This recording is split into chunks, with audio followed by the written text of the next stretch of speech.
अस्सलाम वालेकुम दोस्तों, क्या हाल चाल है। मैं मोहम्मद सईद खान और आप देख रहे हो बेटर स्टोरी। दोस्तों आज इस वीडियो में हम देखेंगे कि पीटीआई का जो ग्राफिकल मैप है, पीटीआई की जो ग्रोथ है वो ग्राफिकल मैप के जरिए में देखते हैं। तो यहाँ पर आपको सबसे पहले 2013 का दिखाई दे रहा है और यहाँ पर ये जो रेड एरिया है ये है पीटीआई का जो ग्रोथ है कि यहाँ वो एरिया है जहां से पीटीआई को सबसे ज्यादा वोट मिले हैं। और उसके बाद हम देखेंगे 2018 के इलेक्शन में कि वहां पर उस इलेक्शन के अंदर पीटीआई को कहां कहां से ज्यादा किस एरिया से वोट मिले थे। और उसके बाद हम देखेंगे 2024 का जो कि अभी इलेक्शन हुआ है 8 फरवरी को, उसको देखेंगे कि इस इलेक्शन के अंदर कौन से एरिया ज्यादा वो थे जिनके अंदर पीटीआई को सबसे ज्यादा वोट मिले हैं। तो यहां पर आप देख रहे हो ये है यहाँ पर पीटीआई का यहाँ पर 2013 का इलेक्शन है। तो यहाँ इस इलेक्शन के अंदर पीटीआई को कहां कहां से वोट मिले थे ये देखते हैं इस पहले सबसे 2013 के इलेक्शन में। तो यहाँ पर अगर देखो तो पंजाब में देखते हैं तो यहाँ पर ये जो एक डिस्ट्रिक्ट है तकरीबन ये है लोधरा, इसके अंदर इसको पीटीआई को वोट पड़ा था 2013 के इलेक्शन के अंदर। और उसके बाद यहाँ पर ये फैसलाबाद के ऊपर यहाँ पर ये एरिया है ननकाना साहब वाला एरिया है, तो यहाँ से वोट पड़े थे। और उसके बाद जो उनका बर्थ प्लेस डिस्ट्रिक्ट है यहाँ पर ये मियां वाली है। तो 2013 के इलेक्शन में पंजाब में ये तीन ही ऐसे डिस्ट्रिक्ट थे, ये तीन ही ऐसी जगह थी जहां से ज्यादा पीटीआई को वोट मिले थे पंजाब में। और अगर हम सिंध में देखें तो यहां पर भी पीटीआई 2013 के इलेक्शन में 0 थी।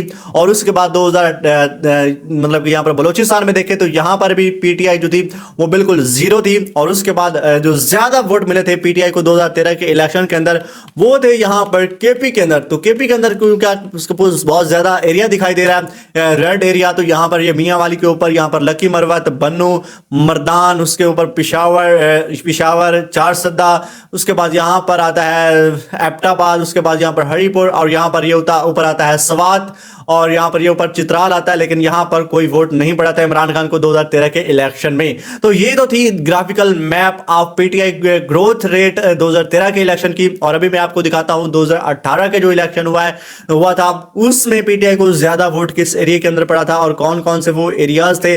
तो उसको देखते हैं कि वो कौन से थे। तो मैं अभी आपको दिखाता हूं यहां पर यह है 2018 का इलेक्शन। तो 2018 के इलेक्शन में पीटीआई को जो वोट मिले थे उसकी जो ग्रोथ रेट थी वो बहुत ज्यादा थी क्योंकि 2018 में पीटीआई की हुकूमत भी बन गई थी।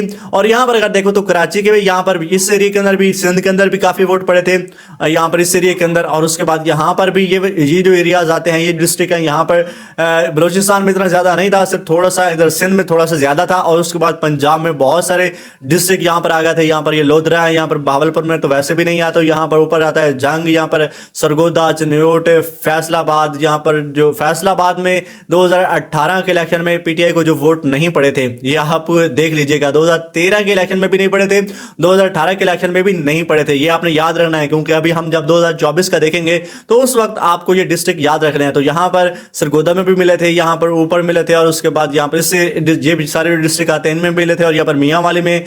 और उसके बाद यहाँ पर केपी जो वो तकरीबन 70% जितने भी डिस्ट्रिक्ट आते हैं वो सारे कवर हो चुके थे 2018 के इलेक्शन में। और इसको भी आपने देख लिया। और अभी हम देखते हैं 2024 का जो इलेक्शन अभी हुआ है उसको देखते हैं कि उसमें ज्यादा वोट अभी पीटीआई की जो पॉपुलैरिटी है वो कितनी है और किन किन एरियाज के अंदर है। तो यहां पर अगर हम देखें तो ये है पीटीआई की 2024 के ये है अकॉर्डिंग फॉर्म 45 के रिजल्ट्स के मुताबिक। और 45 रिजल्ट्स और 47 रिजल्ट्स में क्या डिफरेंस होता है ये भी मैं आपको यहां पर थोड़ा सा बता देता हूं।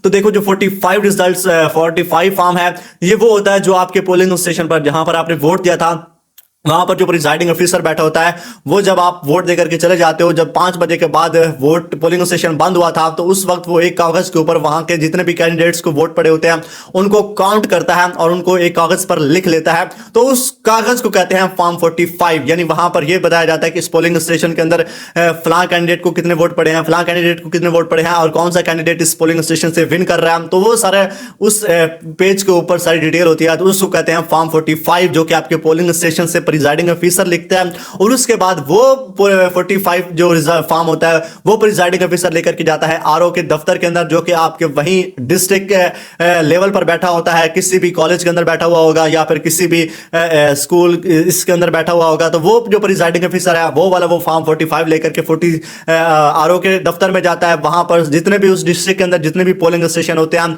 वहां के सारे प्रिजाइडिंग ऑफिसर वो लेकर के जाते हैं आपके आरओ के दफ्तर। और वहां पर वो आरओ का जो दफ्तर होता है, आरओ मींस रिव्यू ऑफिसर। तो वो जो रिव्यू ऑफिसर होता है वो सभी 45 फॉर्म को देखता है और वहां देखता है कि कौन सा कैंडिडेट किस किस पोलिंग स्टेशन से जीता है और वहां पर उसको कितने वोट पड़े हैं, उन सभी को कलेक्ट करता है, वो जमा करता जाता है और एक एक कैंडिडेट के जमा करता जाता है और फिर देखता है कि इस एरिया के अंदर जितने मतलब कि इसका जो हल्का था उसके अंदर सबसे ज्यादा यानी डिस्ट्रिक्ट के अंदर कौन सा कैंडिडेट विन कर रहा है। फिर वो उसकी लिस्ट जारी करता है कि यहाँ पर जो जितने भी NA93 था, NA97 या NA93, NA86, NA95 या जितने भी जो ये एरियाज होते हैं उनमें कौन सा विन कर रहा है, तो फिर वो ऐलान कर देता है। तो वहीं पर ज्यादा धांधली हो जाती है। या फिर 45 फॉर्म पर इतनी ज्यादा धांधली नहीं होती, धांधली होती है आपके आरओ के दफ्तर के अंदर। वहां पर क्योंकि आपके NA93 या पर NA95, NA100 जो भी आपका हल्का नंबर होता है वहां के सारे पोलिंग स्टेशन वहां पर आरओ के दफ्तर में वो लेकर के आते हैं। तो ये यहाँ पर काफी लंबा हो गया, मैंने आपको बताया। तो अभी यहाँ पर हम देख लेते हैं पर जो ग्राफिकल मैप है पीटीआई की जो ग्रोथ है उसको। तो यहाँ पर देखो पंजाब जो है वो पूरा तकरीबन है, तकरीबन आप कह लीजिए कि 85% जो कवर्ड है पीटीआई को। यहाँ पर सब वोट मिले हैं, मेजोरिटी है बहुत ज्यादा, लेकिन बहावलपुर में नहीं मिले। बहावलपुर में और यहाँ पर लोधरा में, और यहाँ पर अगर हम नोट करो तो 2013 के इलेक्शन के अंदर लोधरा के अंदर पीटीआई को काफी वोट मिले थे और 2018 में भी मिले थे, लेकिन 2024 में यहाँ पर नहीं मिले थे। और यहाँ पर ये दो बाकी कुछ और डिस्ट्रिक्ट हैं यहाँ पर, तो इनके अंदर भी पीटीआई को वोट्स नहीं मिले थे। तो यहाँ पर अगर आप देखो तो बलूचिस्तान में भी काफी एरिया बढ़ गया है इस इलेक्शन के अंदर पीटीआई का। तो यहाँ पर अगर आप देखो तो कराची जो पूरा है वो तकरीबन पीटीआई को वोट मिला है उसमें, लेकिन यहाँ पर ज्यादा मेजोरिटी है वो पीपल पार्टी की है।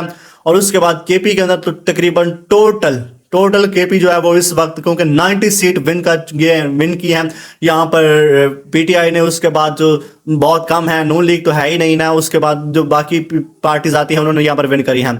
तो ये था ग्राफिकल मैप ऑफ पीटीआई जो पार्टी है उसका इलेक्शन के अंदर। उम्मीद है कि आपको इस वीडियो में मैंने आपको फॉर्म 45 के बारे में, फॉर्म 47 के बारे में बताया और यहाँ पर ग्राफिकल मैप में भी बता दिया। और वीडियो को लाइक करो, चैनल को सब्सक्राइब करो। मिलते हैं ऐसी ही एक और वीडियो में, अपना बहुत सारा ख्याल रखिएगा। अल्लाह हाफिज।